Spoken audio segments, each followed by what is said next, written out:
সন্ত্রাসবাদ ইস্যুতে কেন্দ্রের সঙ্গে কাঁধে কাঁধ মিলিয়ে লড়বে তৃণমূলও, কিন্তু বিদেশে প্রতিনিধি দলে কোন দলের কে থাকবেন সেই সিদ্ধান্ত নেওয়ার অধিকার একমাত্র দলেরই। কেন্দ্র ঠিক করে দিতে পারে না কোন দলের কে প্রতিনিধি থাকবে।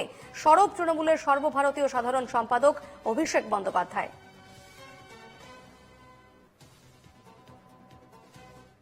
मेरा पार्टी से कौन जाएगा ये डिसीजन पार्टी का है। आज मैं दिल्ली जा रहा हूँ, एक्सटर्नल अफेयर्स का स्टैंडिंग कमेटी का मीटिंग है। मुझे उस कमेटी में नॉमिनेट किया पार्टी ने।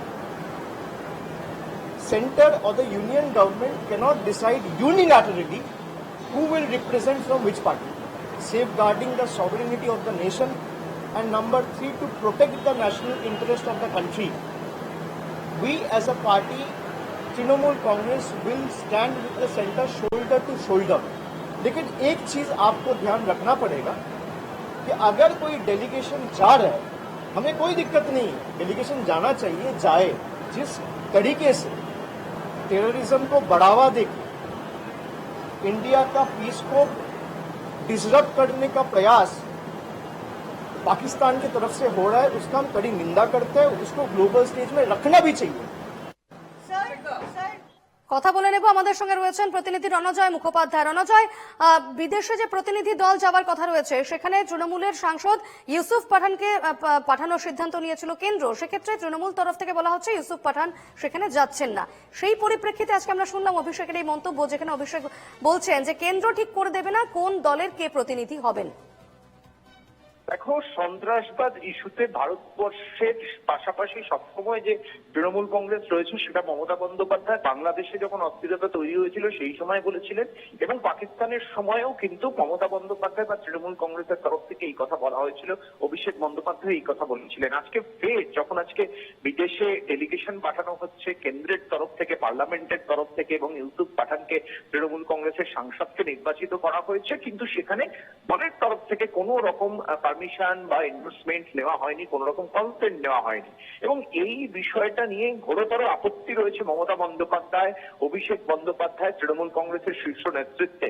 এবং সূত্রের খবর যেটা, যে কেন্দ্র যে ডেলিগেশন টিম পাঠাবে সেখানে তৃণমূল কংগ্রেসের প্রতিনিধি থাকুক, সেটা তৃণমূলের শীর্ষ নেতৃত্ব চায়, কিন্তু তার একটা প্রসিডিওর রয়েছে, সেটা দলকে জানাতে হবে। দলকে লিখিতভাবে কোনো রকম কিছু জানানো হয়নি, এবং দল এই সম্পর্কে কোনো রকম ওয়াকিবহাল নয়। এবং সেই জায়গা থেকে কেন্দ্র যেভাবে দলকে না জানিয়ে তারা নিজেরা এই সিদ্ধান্ত নিয়েছে, সেই সিদ্ধান্তের বিরুদ্ধে কিন্তু আজকে সরব হয়েছেন তৃণমূল কংগ্রেসের সর্বভারতীয় সাধারণ সম্পাদক অভিষেক বন্দ্যোপাধ্যায়। সরাসরি ভাবে তিনি বলেছেন, পাকিস্তান ইস্যুতে, সন্ত্রাসবাদ ইস্যুতে ভারতবর্ষ যে স্ট্যান্ড নেবে তার পাশে আমরা সবসময় সর্বতভাবে রয়েছি, কিন্তু যেহেতু দলকে না জানিয়ে, শাসক দল তৃণমূল কংগ্রেসকে না জানিয়ে তারা একতরফা ভাবে এই সিদ্ধান্ত নিয়েছে, তো সেই জায়গা থেকে তৃণমূল কংগ্রেসের ডেলিগেশন টিম পাঠাতে তারা যে অপারগ, এই বিষয়টি পরিষ্কার করে দিয়েছেন আজকে অভিষেক বন্দ্যোপাধ্যায়। রণজয়, সেক্ষেত্রে আরেকটি বিষয় জানতে চাইবো, শুধুই কি ইউসুফ পাঠানকে বাছাই করার জন্য কি এই মন্তব্য অভিষেক বন্দ্যোপাধ্যায়ের? বিষয়টা তাই নয়, যে কোনো কাউকেই তারা এমপি হিসেবে তারা নির্বাচিত করতে পারে, কিন্তু বিষয়টা যেটা, সেটা তার একটা প্রপার প্রসেস রয়েছে, সংসদীয় রীতি রয়েছে, এবং সেই জায়গা থেকে পার্টিকে জানাতে হবে। দলকে যদি না জানানো হয়, মমতা বন্দ্যোপাধ্যায়কে বা শাসক দল তৃণমূল কংগ্রেসের সুপ্রিমো বা সভাপতি প্রেসিডেন্ট সুব্রত বক্সিকে চিঠি দিয়ে যদি না জানানো হয়, সেই বিষয়টা কিন্তু পরিষ্কার নয় শাসক দল তৃণমূল কংগ্রেসের কাছে। এবং এই জায়গা থেকেই প্রতিবাদ, কাকে পাঠাচ্ছে বা কাকে মনোনীত করছে সেটা বিষয় আদৌ নয়। বিষয়টা যেটা হচ্ছে যে দলের কোন রকম আগাম অনুমতি বা দলকে না জানিয়ে একতরফাভাবে যেভাবে সিদ্ধান্ত নেওয়া হচ্ছে পার্লামেন্টের তরফে বা কেন্দ্রের তরফে, সেই বিষয়ে কিন্তু সরব হয়েছে শাসক দল তৃণমূল কংগ্রেস। বেশ, ধন্যবাদ রণজয়। কথা বলে নেব, এই মুহূর্তে আমাদের সঙ্গে টেলিফোনে রয়েছেন বিজেপি নেতা রাহুল সিনহা। রাহুল বাবু, অভিষেক বন্দ্যোপাধ্যায় আজকে বলছেন যে সন্ত্রাসবাদ ইস্যুতে কেন্দ্রের সঙ্গে তৃণমূল কাঁধে কাঁধ মিলিয়ে লড়বে। সেক্ষেত্রে বিদেশে যে প্রতিনিধি দল পাঠানোর কথা হচ্ছে, সেখানে যখন ইউসুফ পাঠানকে বাছাই করা হয়েছে কেন্দ্রের তরফে, সে বিষয়ে তিনি বলছেন যে এই প্রতিনিধি দলে কোন দলের কে থাকবেন সেই সিদ্ধান্ত নেওয়ার অধিকার একমাত্র দলেরই। দেখুন, বিষয় হচ্ছে যে কোনো অছিলায় তৃণমূল কংগ্রেসকে এই প্রতিনিধি দল থেকে বাইরে থাকতে হবে, এটাই হচ্ছে তার মূল ব্যাপার। যখন ইউসুফ পাঠানকে দল বেছেছে, সরকার বেছেছে, তো স্বাভাবিকভাবে এটা তো আমি মনে করি যে গ্ল্যাডলি তৃণমূল কংগ্রেসের স্বীকার করা উচিত।